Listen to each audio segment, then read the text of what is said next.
Kita membahas sebuah kasus di mana ada sebuah komputer yang semula dapat dioperasikan atau dapat bekerja secara normal. Namun, setelah sekian lama tidak dipakai, misalnya 1 bulan nggak dipakai, atau mungkin 2 bulan nggak dipakai, atau lebih dari 2 bulan tidak dipakai.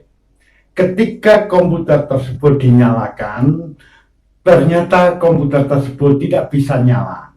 Atau mungkin dia bisa on, ada lampu tanda on pada PC-nya, namun tidak keluar tampilan di layar. Bagaimana cara mereparasi atau memperbaiki komputer semacam ini? Berikut ini adalah cara-cara yang simpel dan sederhana yang bisa Anda lakukan.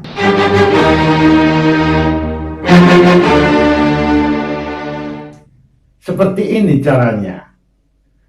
Lepaskan atau pisahkan PC itu dari unit komputer tersebut.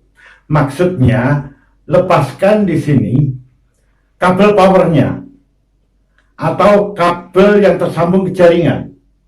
Dan semua kabel, termasuk kabel dari keyboard, mouse, dan sebagainya, sehingga PC ini betul-betul terpisahkan dari unit komputer tadi.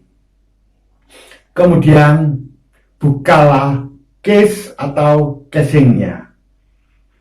Lepaskan semua perangkat keras atau periferal yang ada di dalamnya.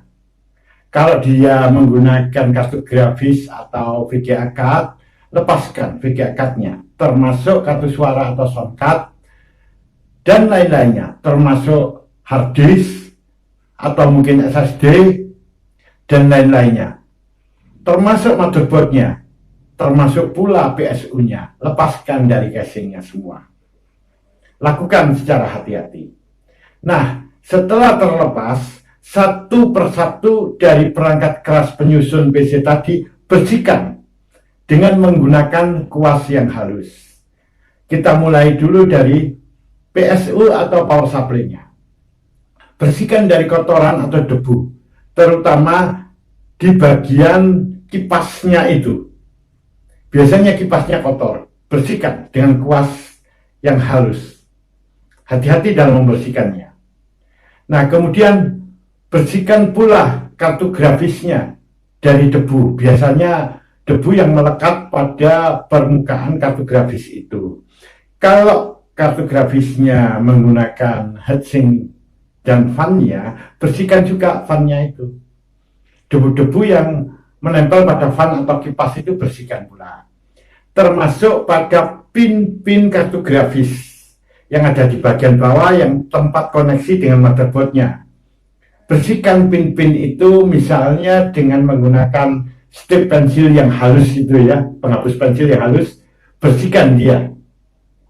Nah, bersihkan pula memori utama atau orang umum menyebutnya dengan RAM. Bersihkan dari kotoran, termasuk pin-pinnya tadi, dengan menggunakan strip yang halus tadi ya, yang strip pensil yang halus tadi.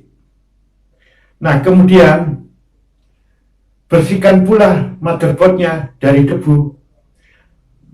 Pisahkan HSF dari prosesornya, heatsink and fan dari prosesornya. Bersihkan heatsinknya itu dari debu dengan menggunakan kuas yang halus tadi. Termasuk di sini kipasnya, kipas dari heatsink itu bersihkan pula. Nah, kemudian bersihkan permukaan motherboard bagian atas maupun bagian bawah, tetap dengan menggunakan kuas yang halus. Ingat di sini prosesornya tak perlu dilepas, cukup HSF-nya saja yang dilepas. Nah, kemudian di sini pasta yang ada pada permukaan atas prosesor bersihkan dia. Termasuk yang pasta yang menempel pada HSF, bersihkan pula dia. Gantilah dengan pasta yang baru secukupnya. Kemudian pasangkan HSF tadi ke atas prosesor tadi seperti semula. Setelah itu, lepaskan baterai CMOS dari motherboard. Pindahkan jumper pengatur CMOS, baterai CMOS tadi, dari posisi normal ke posisi clear. Kemudian biarkan beberapa waktu, misalnya 15 menit, 30 menit, atau bahkan 1 jam atau 1 jam setengah. Setelah itu, pasang kembali atau pindahkan kembali jumper pengatur CMOS tadi dari posisi clear menuju posisi normal.